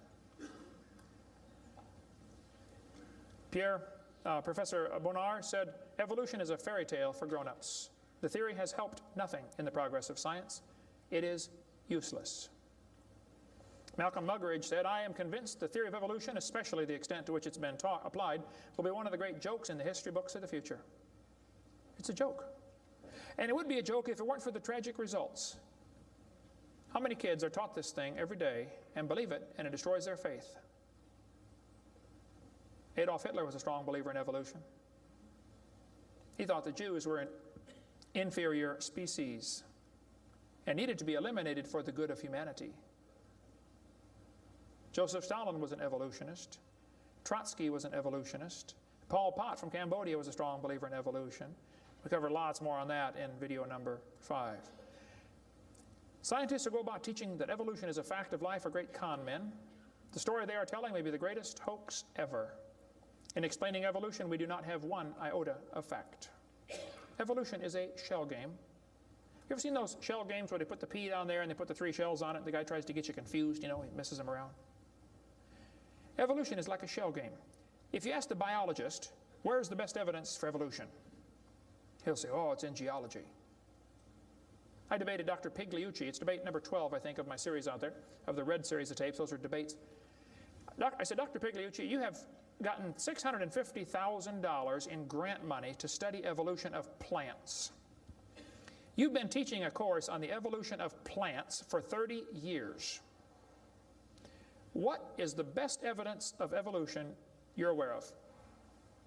And he said, the evolution of whales. You're a botanist telling me the evolution of whales is your best evidence? It's always this way, folks. The geologist thinks the anthropologist has the evidence. The anthropologist says, oh no, we don't have it. The biologist has it. It's a shell game. The only problem is there's no pea under any of them. Nobody has the evidence. It's a joke. Sir Arthur Keith was selected to write the foreword to Darwin's book when it was republished in 1959 because he was a strong believer in evolution. Arthur Keith said, evolution is unproved and unprovable. We believe it because the only alternative is special creation. And that is unthinkable. I mean, you're not even allowed to think that maybe there's a creator? The only alternative, he's right, by the way. The Russian atheist astronomer came to America and spoke at one of the universities, and he said, started off his speech, he said, folks, either there is a God or there isn't. I thought, boy, this guy's brilliant. He nailed that point right on the head. I got to give him credit for that one. And then he said, both possibilities are frightening. I thought, wow, that's a good statement. You see, if there is a God, we better find out who He is and find out what He wants and do what He says. If there is no God, we're in trouble. We're hurtling through space around the sun right now at 66,000 miles an hour, and nobody's in charge. That's a scary thought. It's real simple. The Bible says, in the beginning, God created the heaven and the earth. The Christian view of history is very simple. God made the world in 6 days just like He said He did. And that explains all the symbiosis relationships. How can certain animals and certain plants require each other? Which one evolved first? There are zillions of symbiosis relationships that can't be explained by evolution. The pre-flood world was very different. The people lived to be 900 years old. We cover that on video number 2, why they lived to be 900. You can check out my website and see them right there, drdino.com. During this time when people lived to be 900, reptiles grew to be huge. See, reptiles, even today, never stop growing. Reptiles grow all their life. So if a reptile lives to be 900 years old, he's going to get real big. Dinosaurs were big lizards that lived with Adam and Eve. And then Noah took dinosaurs on the ark. People say, dinosaurs on the ark, they're kind of big, aren't they? Well, the big ones were big, but the little ones were little. And Noah was 600 years old when he built that boat. I bet he was smart enough to figure out, you don't have to bring the biggest ones you can find. Bring 2 babies. Just be sure to get a pink one and a blue one. That'll be important later. After the flood was over, people killed most of the dragons, as they were called. That's why there's legends of dragons all through history. Plus the climate killed a lot of them. People don't live to be 900 anymore. We cover all that on video number 2. And there might be a few still around. Christians don't need to worry about dinosaurs. They're part of the normal creation. They're mentioned in the Bible. It's all there, folks. We just got to get a good biblical view of history. God created this world. See, it's real simple. Let's summarize here. God made the world. It didn't evolve. Evolution is stupid. There are hundreds of more reasons we can give. We're going to run out of time, though. But if God made the world, He owns it. That means He makes the rules, like the 10 Commandments. We are guilty of breaking His rules. I'll show you. Rule number 9, commandment number 9, thou shalt not bear false witness. That means don't lie. How many of you have ever lied before? Come on, you don't do another one. Put your hand up. Don't give me that pious look. Come on. Number 8, don't steal. How many ever stole something? You already told me you're a liar. Now come on. You don't have to read very far to realize we're guilty, which means we're going to be punished. Or find a substitute. See, I can't substitute for your sins because I got a whole bunch of my own. But Jesus Christ is not only willing, He's able. He wants to take your place. He wants to pay for your sins. It's real simple. February 9th, 1969, my friend said, Kent, you're a sinner. I said, well, you can say that again. He said, you deserve to go to hell. But Jesus died for you. He wants you to save you. He wants to save you. If you'll ask Him, He'll save you right now. And I bowed my head and said, Lord, I'm a sinner and I deserve to go to hell, but would you please forgive me and save me? And I've got God's promise I'm going to heaven. Hey, if you died today, where would you go? You ought to think about it because you will be dead for a long time. Doesn't matter how long you live, you're going to be dead longer than that. You know, George Washington died 200 years ago, and he's still dead. How much longer does he have to go? You're going to be dead for a long time. All you get in this life is a little bitty dash between 2 dates. Just a little, and it's gone. What are you going to do with your dash? Let me give a suggestion to you. Give the whole thing to Jesus. Say, Lord, you may have it, the whole thing. One time a little boy saw Jesus preach and he had a little sack lunch, 5 biscuits and 2 fish sticks. I said, here, Jesus, you can have the whole thing. Jesus said, thank you, son. Everybody sit down, please. 5,000 men, plus women, plus children. We can assume probably 20,000 people. Jesus started breaking those fish sticks and bread up and making fish sandwiches and started passing them out to the disciples. And everybody sat down in the grass and they passed them out and passed them out and passed them out and passed them out. When they got all done, everybody was stuffed. You want another fish sandwich? Oh, no, I can't. No, man, I'm stuffed. He said, okay, disciples, gather up all the fragments. They got 12 baskets full of fragments left. That little boy came home from the meeting. Mama said, hey, son, how'd you like your lunch? Oh, Mom, you won't believe it. Was it good? Oh, it was good, Mom. You have any left? Hey, disciples, come on in here, would you please? See, he decided to give it all to Jesus. Now, he ended up getting fed himself. He's one of them 20,000 that got fed, you know. He could have kept it and got fed, or he could give it away and get fed. Worked the same either way. If you could learn to give your life away to Jesus, you will get a wonderful life. Plus, it'll bless lots of others. Some of you ought to quit worrying about knocking that dumb ball into the hole in the dirt and start worrying about who's going to heaven or hell. And you ought to quit worrying about getting a fancier car and a fancier house and start worrying about who's going to heaven or hell. Maybe God gave you that good job so you can give some money to missionaries, not so you can build a bigger, fancier house. You know what we need in this country? We need a Christian Barney. How many kids in this town tomorrow are going to be taught evolution on Discovery Channel, Nature Channel, National Geographic, textbooks, library books? How many? Thousands of them? And they're going to use dinosaurs, aren't they? Little 4-year-old kids get a book. Hey, boys and girls, dinosaurs lived millions of years ago. Isn't that what they say? Why don't one of you get yourself a purple costume, get all the neighborhood kids together. Hey, boys and girls. We're going to sing now. God loves you, God loves me. He wants you in His family. If you'll ask Him now, He'll come into your heart, and of His family you'll be part. Shouldn't they learn that instead? Folks, somebody's got to reach these young kids. You ought to get some videos or something. My material's not copyrighted. You can use mine any way you want. Hey, what on earth are you doing, for heaven's sake? What are you doing for the Lord? I saw this tombstone the other day at a cemetery. Wayne Strickland, atheist. Hasn't died yet. He said, I'm a busy man, don't have time for this. I'm sorry, Wayne. You're going to have lots of time here coming up soon. Claims to be an atheist. Interesting. The Bible says the fool has said in his heart there is no God. Did you know God doesn't believe in atheists? Think about that one. Where would you go if you died?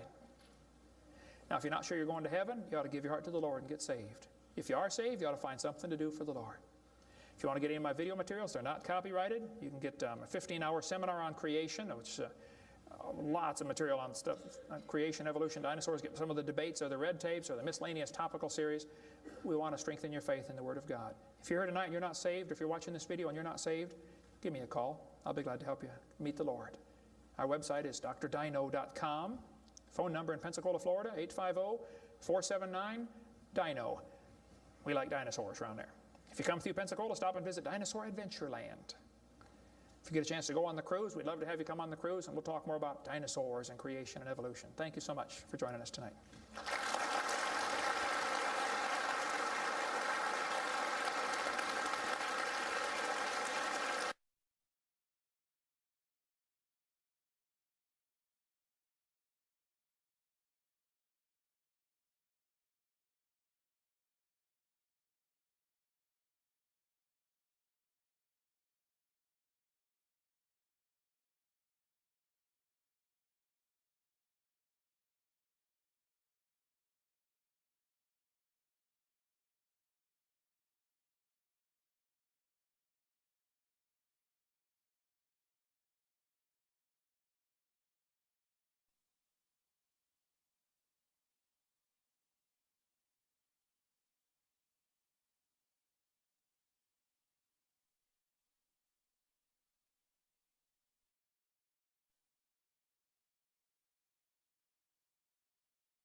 want to know more about how to combat the godless theory of evolution?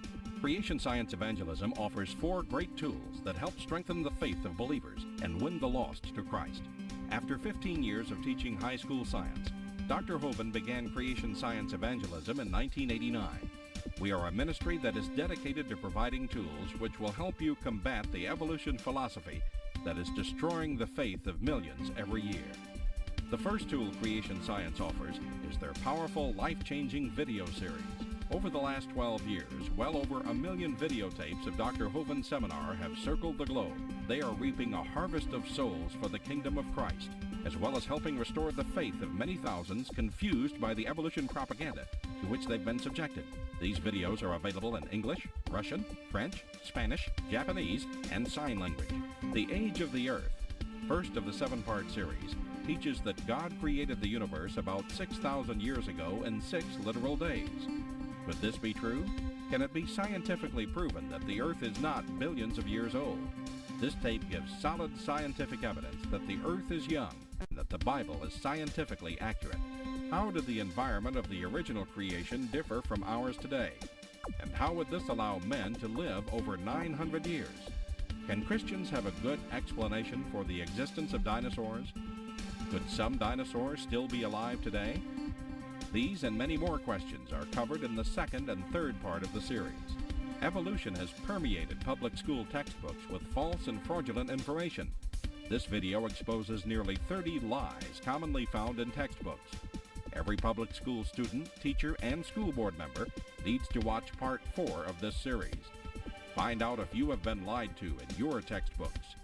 Discover the terrible difference evolutionary beliefs have made in the past as well as in recent history in our video number 5. Dictators throughout time have used their evolution-based philosophies to rationalize their brutal actions. Learn how evolution propaganda is being used today to prepare people for the New World Order. This is just a taste of all the information the 17-hour seminar series has to offer. Also available are college courses that expand on the seminars in great detail. For those who can handle a more confrontational atmosphere, our debate series is just for you. I said, now, Mr. Patterson, if you think the tailbone is vestigial, I, Kent Hovind, will pay to have yours removed. Dr. Hovind has debated a wide range of atheists and evolutionists all over the country, and you're sure to find these 12 debates very exciting. These would be perfect to present to that scientifically minded person who likes to argue their point. Our topical series includes exciting topics like why evolution is stupid, public school presentation, children's video about dinosaurs, the Bible and health, Leviathan, the fire-breathing dragon, and many more.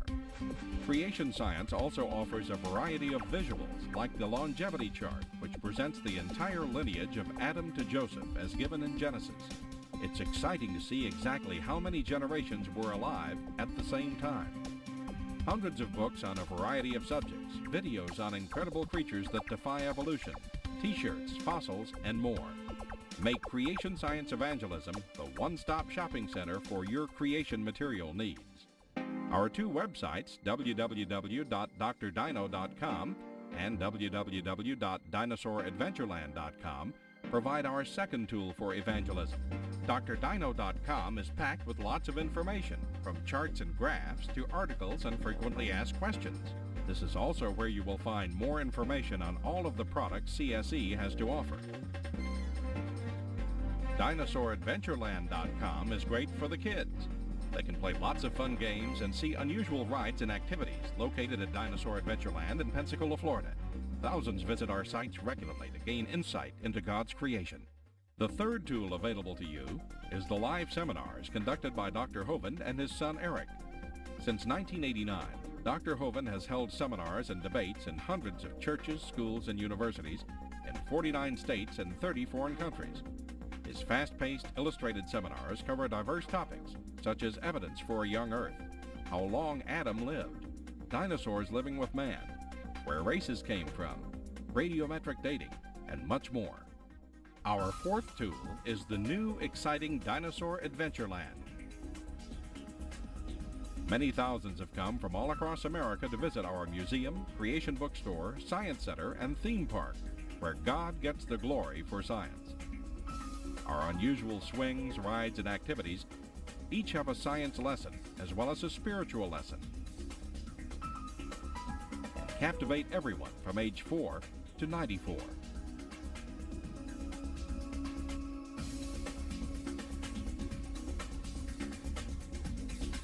To order material, find out how to schedule a seminar at your church, or get more information about Dinosaur Adventureland, write to us at Creation Science Evangelism, 29 Cummings Road, Pensacola, Florida, 32503, or call us at 850-479-3466, or toll free in the U.S. 877-479-3466.